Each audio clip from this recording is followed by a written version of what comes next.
परंतु उसको एक चिंता हमेशा खाई जाती थी कि उसके कोई भी पुत्र नहीं था। अब वह भगवान शंकर का बड़ा भक्त था। कहते भगवान शंकर की नित्य नियम पूजा किया करता था। अब वह जब शंकर भगवान के मंदिर में देवालय में गया, शिवालय में गया, अब भगवान की पूजा कर रहा था। काफी वक्त को पूजा करते करते व्यतीत हो गए। तो एक दिन पार्वती जी ने कहा कि महाराज जो आपका यह भक्त है, यह आपका नित्य नियम पूजा किया करता है और इसको कई वर्ष हो गए पूजा करते करते, इसका जो संकट है, जो इसका कष्ट है, आप दूर कर दीजिए। तो भोले बाबा ने कहा कि भाई पार्वती, इसका कष्ट है कि इसको किसी भी पुत्र की प्राप्ति नहीं। कहने लगे कि महाराज जब इसको पुत्र की प्राप्ति नहीं है तो आप इसे पुत्र की प्राप्ति दीजिए। कहने लगे कि मैं पुत्र की प्राप्ति दूं तो कैसे दूं, क्योंकि इसके भाग्य में पुत्र नहीं है।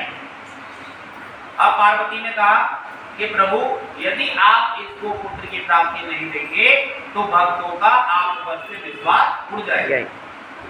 यदि आप भक्तों की मनोकामनाओं को पूर्ण नहीं करेंगे तो मनुष्य का आप पर विश्वास उड़ जाएगा। अब जब पार्वती जी बार बार आग्रह कर रही थी, भाई धर्मपत्नी की बात तो जरूर मान लीजिए। कहते हैं कि धर्मपत्नी की बात नहीं मानेंगे तो पता नहीं शाम को खाना मिले या ना मिले। अब भोले बाबा ने भी कहा कि भाई पार्वती आपकी बात को माननी पड़ेगी, भाई शाम को हमें भोजन प्राप्त हुआ या नहीं हुआ। तो कहते हैं कि पार्वती जी के बार बार आग्रह करने पर उन्होंने भोले बाबा ने उसको वरदान दे दिया। कहती साहूकार को वरदान दे दिया, परंतु क्या कहा? कहते हैं कि भोले बाबा ने कहा कि भाई हम इसको वरदान तो देंगे, परंतु इसका जो पुत्र होगा खाली 21 वर्ष तक ही जीवित, उसके बाद वह मृत्यु को प्राप्त हो जाएगा। अब जब भगवान ने ऐसा वरदान दिया तो वहां से जो साहूकार था भोले बाबा का और पार्वती जी के संवाद को सुन रहा। जब भोले बाबा और पार्वती जी की बातों को सुना तो कहते कि ना तो उसे खुशी हुई और ना ही उसे दुख। अब अपने घर को जा अपने कार्य करने लगा।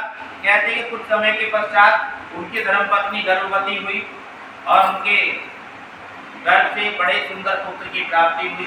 जब सुंदर पुत्र की प्राप्ति हुई, बड़े ढोल नगाड़े इत्यादि बजाए गए, बड़ी खुशियां मनाई गई। जब खुशियां मनाई गई, परंतु साहूकार के चेहरे पर ना खुशी थी और ना ही दुख, क्योंकि उसे भगवान शंकर का वरदान याद आ गया। जब इस प्रकार से उन्होंने सोचा, अब पुत्र के नामकरण संस्कार हुआ, सारे कार्य से बड़े अच्छे से पूर्ण हुए। जब कार्य अच्छे से पूर्ण हो गए तो कुछ समय के पश्चात उनकी धर्मपत्नी कहती है कि हम ऐसा करते हैं कि अपने पुत्र का विवाह कर देते हैं। तो उन्होंने कहा कि हम अब इसका विवाह नहीं करेंगे, अभी हम इसको काशी जी पढ़ने के लिए भेजेंगे।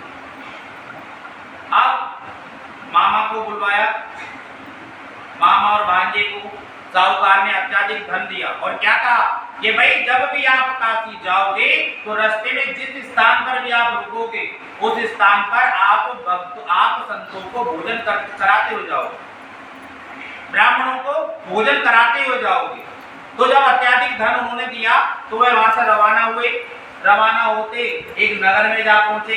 अब एक नगर में जैसे वह पहुंचे तो नगर में जाकर देखा कि उस नगर के राजा की कन्या का विवाह, और राजा की कन्या का जिसके साथ विवाह था वह राजा का जो पुत्र था वह एक आंख से गाना। बड़ी चिंता हो रही थी। अब किसी को पता चला कि भाई साहूकार का पुत्र आया हुआ है। साहूकार के पुत्र को देखा, साहूकार के पुत्र को देखकर उन्होंने बड़ा ही सुंदर प्रतीत हुआ तो उन्होंने उनसे कहा कि भाई आप कन्या के साथ वर्ण करो, जो भी आपका धन होगा हम आपको अवश्य ही दे देंगे। अब जब सारी बिजनेस डील हो गई, डील होने के बाद उन्होंने कन्या के साथ उनका वर्ण कर दिया। जब कन्या के साथ उन्होंने उनका वर्ण किया और वर्ण करने के बाद उन्होंने कहा कि भाई आपने वर्ण के कार्य तो करे, अब आप फेरों के कार्य भी संपन्न करा दीजिए, बड़ा हम आपका एहसान मानेंगे। तो उन्होंने फेरों के कार्य भी करवा दिए।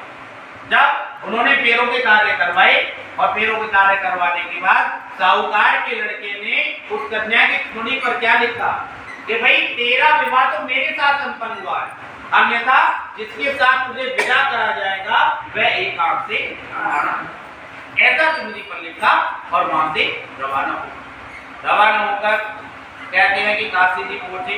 अब नित्य नियम अपने पाठ पूजा और कहते कर्म कांड के जो कार्य थे आचार्य के, वे वहां पर संपूर्ण वर्ताई का कार्य करने लगे। अब प्रातःकाल उठते, यज्ञ करते, संतों को भोजन कराते, ब्राह्मणों को भोजन कराते और भोजन कराने के बाद अपने कार्य किया करते। जब ऐसा वह किया करते थे तो एक दिन भाग्य ने कहा कि मामा आज मेरी जो तबीयत है वह कुछ ठीक नहीं है। उन्होंने कहा कि भाई ठीक नहीं है तो अपने कक्ष में जाके सो जाओ। जब वह अपने कक्ष में सो गए तो कुछ ही क्षण के पश्चात मामा ने क्या देखा कि भांजा नहीं है, भांजा का खाली शरीर पड़ा। वह तो मृत पड़ा हुआ है, वह मरा हुआ पड़ा हुआ है। और उसने सोचा कि भाई यदि मैं अभी से ही चिल्लाने लगूंगा तो क्या पता मेरे यज्ञ का जो कार्य है वह अधूरा रह जाए। तो उन्होंने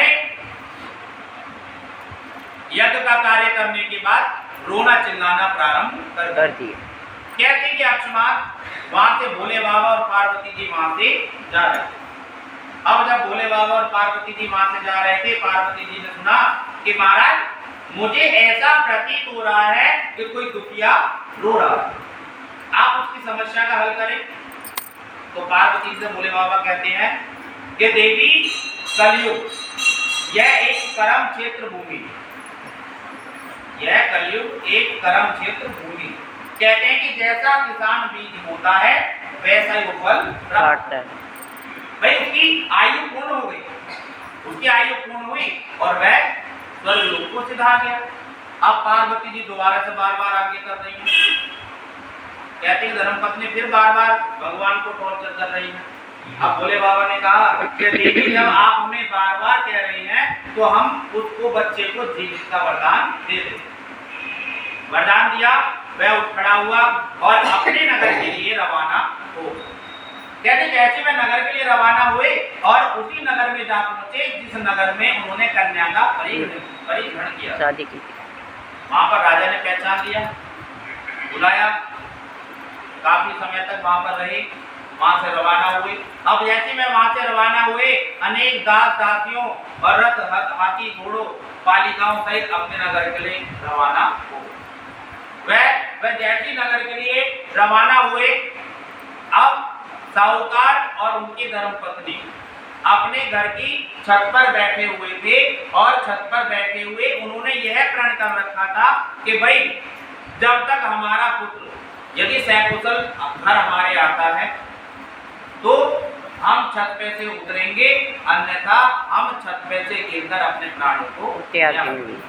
ऐसा उन्होंने संकल्प कर रखा था, ऐसा उन्होंने प्रण कर रखा था। जब ऐसा उन्होंने संकल्प लिया तो मामा वहां पर पहुंचे। मामा गए और मामा ने कहा कि भाई आपका पुत्र आ चुका है। आपका पुत्र आया और अपनी धर्मपत्नी के साथ आया, अनमोल हीरे जवाहरात कहते कि दहेज भी प्राप्त करके लाया। अब उनको विश्वास नहीं हुआ, साहूकार को विश्वास नहीं। उन्होंने कहा कि भाई भोले बाबा ने तो मुझे वरदान दिया था कि आपका जो पुत्र है वह 21 वर्ष तक ही जीवित रहे, अन्यथा उसके पश्चात उसकी मृत्यु हो जाएगी। जब उन्हें विश्वास नहीं हुआ तो मामा ने शपथ पूर्वक उनको विश्वास दिलवाया। पुत्र आया, उसकी धर्मपत्नी आई, सकुशल उन दोनों पर छत से उतारा गया। सकुशल उसका परिवार संपन्न रहने लगा और भोले बाबा के वह गुणगान गाने लगे। बोले शंकर भगवान की जय, महादेव की जय। तेरी आरती मोहन प्यारे